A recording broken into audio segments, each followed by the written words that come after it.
What is a functional movement specialist? Well, Sandy Gross explains it a little bit better than I can, so I'll let her do that. But just so you know that Sandy worked with the 2016 Cleveland Cavaliers when they won the NBA championship.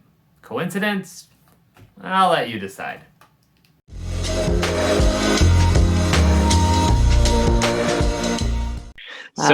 So I eventually got certified, and then I started training teachers and just have been a voracious student of the body for as long as yeah, I can remember, since that college course. And I trace it all the way back to soccer and my dad, you know, teaching me to be an athlete and to be embodied, to be in my body and understand and know my body and respect it. yeah. Now you call yourself and other people call you a functional movement specialist. Somebody listening right now say, okay, what's the difference between a yoga like instructor or teacher, or functional movement specialist? Well, one of the things I realized I was in over my head with a little bit as a yoga studio owner was that people would come to yoga and say, well, my doctor sent me. I Oh, have neck pain, I have shoulder right. pain, I have back pain, and my doctor said I should try yoga. And I was like, oh, okay, yeah, yoga's great, let's go. Yeah. But my only course of action to help somebody in a group class was to say, well, if you can't do this part of the class, just take child's pose. Or here's a block, make it easier. And I felt like that was not enough. Yeah. So I sought information on my own with each student to try to be more helpful. I always loved props. I always loved making things workable. I never really subscribed to one teacher, one style of yoga, even though I did get certified in one method. And that teacher was a very impactful teacher for me. Hmm. It gave a lot of room for me to still explore the physical side Yeah. of what was appropriate for myself and my students. I'm grateful for that. And then I just started using the internet to study what I could Hmm. find. I would Google problems. I would find people of inspiration. I would read their content, buy their, videos, I really learned a lot on the Yeah. internet at So first. That was yeah. the way So I gained and grew. it sounds like you So yeah.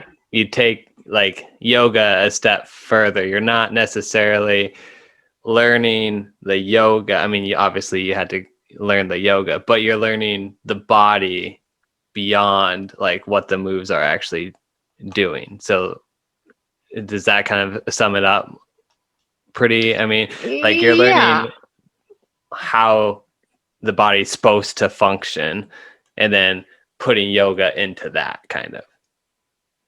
Yes. At first, yoga is about teaching what you were taught in your teacher training. Like, here's the 55 poses or whatever that, Mm, are pretty common in every yoga class.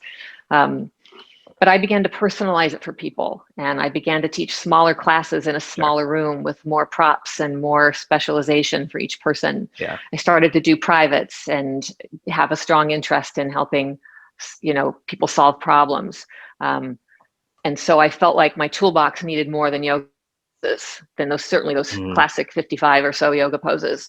So I yeah. sought out other ways and other modalities. I had also, when I lived in California, I took many classes in other modalities in mind body practices, somatics, for example, the Alexander technique or Feldenkrais. I took a lot of courses in what's called somatic movement, Mm, mind body movement that isn't about yoga. yeah. So I drew on those old things, and I thought, I'm interested in helping the person, and I just need a broader toolbox. And then I sought out a form of training, a certification called Yoga Tune-Up, that I'm now a teacher trainer for that brand, and learned a lot more about anatomy and uh, using self-massage tools, rubber therapy Mm, balls, to teach people how to do their own joint mobilizations and soft tissue yeah. healthcare.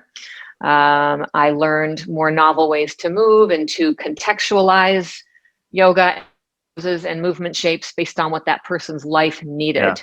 And that opened my world into a much bigger place. And my students started becoming athletic individuals, hearing that I had a special room called the school room where we had these classes called jungle yoga, prop yoga, Yeah. mobility in yoga. And so I started to draw an athletic crowd.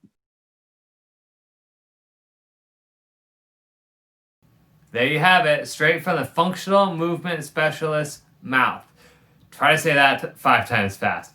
This clip was a part of an episode of a podcast that I did called How to Get to the Start Line Healthy. And it's a part of the series Science of Sports Recovery podcast. You can definitely check that out. I'll have links in the description for you, as well as some other great stuff. Lastly, if you haven't already yet, subscribe to the channel. You won't want to miss what's coming.